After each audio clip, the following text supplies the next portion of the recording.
একবার একটি বড় জুতার কোম্পানি থেকে একজন সেলসম্যানকে একটি গ্রামে পাঠানো হয় যাতে তাদের আরো একটি ব্রাঞ্চ বসানো যেতে পারে।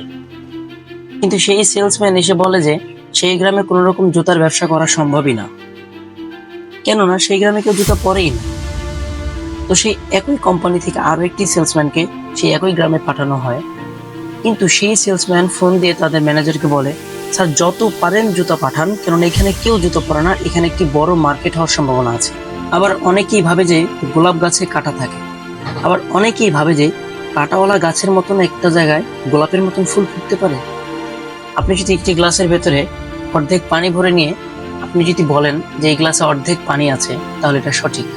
আবার আপনি যদি বলেন এই গ্লাসটি অর্ধেক ফাঁকা আছে, তবে এটাও সঠিক। জীবন কি, সেটা সম্পূর্ণ নির্ভর করে আপনার দৃষ্টিভঙ্গির উপরে।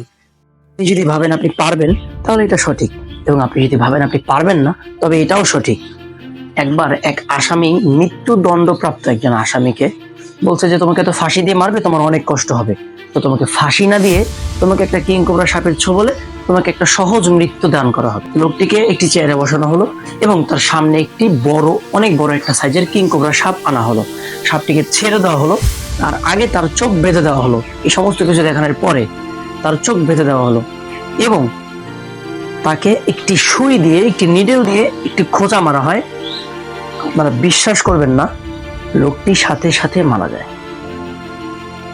হ্যাঁ, এটাই সত্যি, লোকটি মারা যায়।